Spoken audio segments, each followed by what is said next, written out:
Kính chào các bạn ngày hôm nay, Chủ nhật ngày 26 tháng 1 năm 2020. Kính mời các bạn xem bản tin Tết Đồng Tâm, máu nhân dân phai nhạt hoa đào. Người dân Đồng Tâm đã bị công an tấn công, đàn áp và giết chết ở ngay trước những ngày cận Tết. Không khí đau buồn, trầm lắng và lo ngại vẫn bao trùm cả những ngày đầu năm mới. Và hình ảnh đó các bạn có thể xem trên những thông tin sau đây. Đây là hình ảnh ngày Tết ở xã Đồng Tâm. Đồng Tâm là một xã nằm cách trung tâm Hà Nội khoảng 40 km về phía Tây Nam. Phía Bắc giáp huyện Chương Mỹ, phía Đông giáp các xã Phúc Lâm và Vĩnh Sương, phía Tây tiếp giáp tỉnh Hòa Bình, phía Nam tiếp giáp xã Thượng Lâm.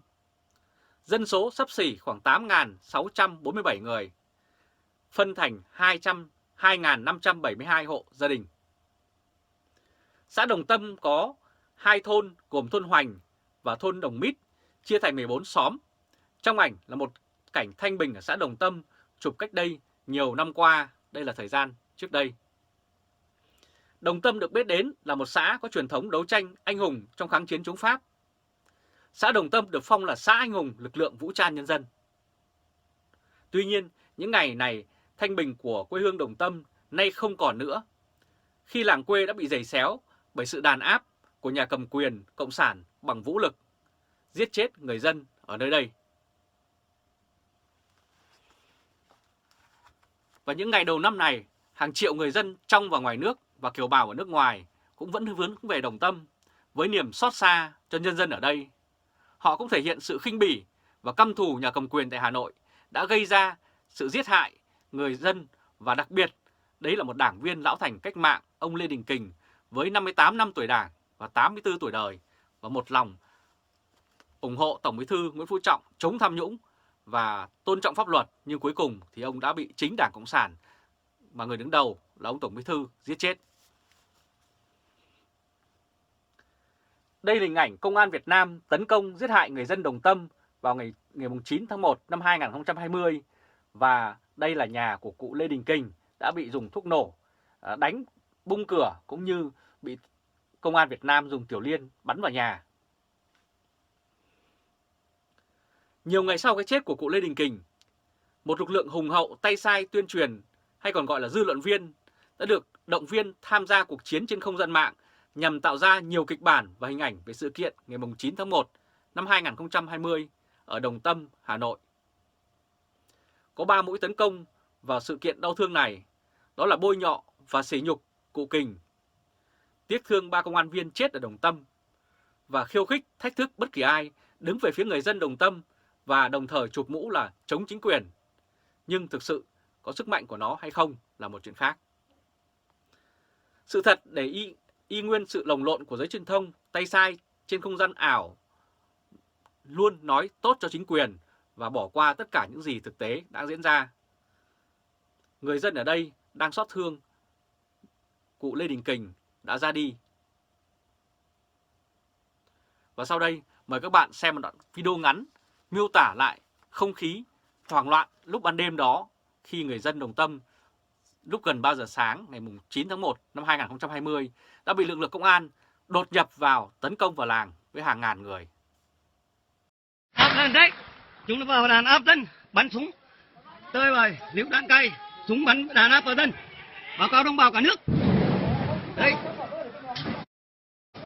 vào, bắn súng, đàn áp nhân dân Đồng Tâm.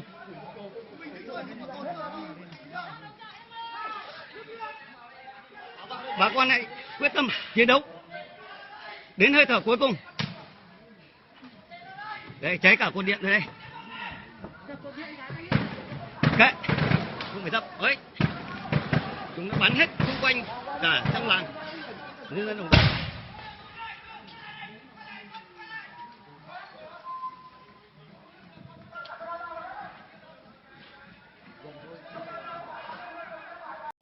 Và không những thế, tiền phúng điếu của những người dân gửi về cho gia đình cụ Lê Đình Kình vẫn bị Bộ Công an mà người đứng đầu là Đại tướng Tô Lâm thu mất giữa tang thương ngày Tết. Khi những cành đào miền Bắc khoe sắc thì thông tin từ nhiều nguồn cho biết an ninh vẫn dày đặc ở thôn Hoành. Những người lạ mặt đến đây đều bị những ánh mắt cú vọ dòm ngó. Và đây là hình ảnh một góc của thôn Hoành rét buốt trong những ngày này, người dân đi cúi đầu lặng lẽ. Đường làng vẫn có những người bày bán hoa cảnh, nhưng lòng người không yên. Vì nhiều gia đình có người thân bị bắt đi vẫn chưa thể liên lạc được, không biết sống chết như thế nào. Tiền phúng điếu đám tang cụ Lê Đình Kình vẫn chưa đến được với gia đình của cụ vì bị Bộ Công an thu giữ. Lúc xảy ra cuộc đàn áp đẫm máu, ngôi nhà cụ Kình và những ngôi nhà lân cận bị đập phá nát, tiền bạc chúng cướp đi sạch. Không ai biết số tiền cướp bóc đó sẽ đi về đâu, và những tài sản của người dân cũng như vậy. Và một cái Tết đầy đau thương và căm thù của người dân Đồng Tâm, họ đã nén lại để tiếp tục có cuộc sống bình thường. Điều này trái ngược hẳn với những gì mà báo chí nhà nước đang tuyên truyền nhằm che đậy cho vụ việc kinh hoàng mà Công an Việt Nam đã gây ra cho người dân ở đây. Đây là hình ảnh một người dân ở thôn Hoành đang têm trầu. Báo chí nhà nước và chiến dịch thông tin liên tục nói rằng làng Đồng Tâm đã bình yên, dân Đồng Tâm nay vui mừng đón Tết. Cảm ơn chính quyền vì không còn nỗi lo khủng bố ở trong làng nữa. Thật sự làng Đồng Tâm hiện nay ra sao là một câu hỏi được đặt ra. Theo anh Trịnh Bá Phương, người dân Đồng Tâm lúc này rất đau buồn về cái chết của cụ Lê Đình Kình. Đau lòng vì có những đứa trẻ chưa cai sữa đã phải xa cả bố và mẹ. Và người dân Đồng Tâm cũng đau lòng vì chứng kiến những người dân bị bắt phải chịu cực hình, tra tấn, bức cung để đưa lên tòa án và truyền hình. Họ đau lòng vì sự thật bị bưng bít và người dân Đồng Tâm tự dưng trở thành một tội phạm. Một người dân Đồng Tâm đã nói với tôi rằng ở đất Đồng Tâm này cứ 10 người thì đã có 9 người rưỡi là đi theo cụ Kình. Và anh Trịnh Bá Phương từ Hà Nội cung cấp thêm thông tin về việc người dân Đồng Tâm ở đây trong thời điểm hiện nay rất đau thương. Nhiều người dân muốn cả thế giới biết đến thực trạng của Đồng Tâm. Nó không như những gì báo chí và truyền hình của Đảng Cộng sản luôn rêu rao mấy ngày hôm qua. Anh Phương nói, báo chí và truyền hình, nhà nước nói Đồng Tâm bình yên, người dân vui mừng, thì chỉ là chuyện tuyên truyền mà thôi. Giờ đây, Đồng Tâm vẫn dày đặc an ninh, mật vụ, dòm ngó và hành động với bất cứ ai bên ngoài bước vào đây để tìm hiểu. Báo chí cũng nói người dân Đồng Tâm thương mến, đưa tang các chiến sĩ công an đã chết. Nhưng chính dân Đồng Tâm phát hiện và nói rằng chỉ có một số người dân ở xã Thượng Lâm là xã giáp ranh, nhưng cũng là người đang làm việc hay hợp tác với chính quyền mà thôi. Ở Đồng Tâm lúc này mọi thứ rất ảm đạm, chứ không có kiểu đón Tết, đón Xuân như báo chí nhà nước nói. Nhiều người vẫn tìm cách nhắn ra bên ngoài để cầu cứu cho tình trạng khốn khổ của làng dân Đồng Tâm. Và tội ác của Đảng Cộng sản đã gây ra ở Đồng Tâm không chỉ là giết người, diệt khẩu và cướp của, mà còn vu khống trắng trợn cho những người dân ở đây. Đây là hình ảnh Thủ tướng Nguyễn Xuân Phúc và Bộ Công an. Bộ trưởng Bộ Công an Việt Nam Đại tướng Tô Lâm vui mừng đi thăm lực lượng cảnh sát cơ động sau khi xảy ra vụ công an đàn áp, giết chết đảng viên lão thành cách mạng Lê Đình Kình ở Đồng Tâm. Cái chết của ba nhân viên công an, chính quyền đổ cho nhau, cho người dân giết, nhưng cả trong hệ thống báo chí và truyền hình độc quyền của nhà nước cũng bất nhất. Lúc thì họ nói công an bị ném lựu đạn chết, lúc thì nói bom xăng, lúc thì nói là do rơi xuống hố. Lại có lúc họ nói công an chết khi bảo vệ sân bay Miếu Môn cách Đồng Tâm 3 km. Rồi có lúc lại nói chết lúc tấn công vào nhà cụ Lê Đình Kình.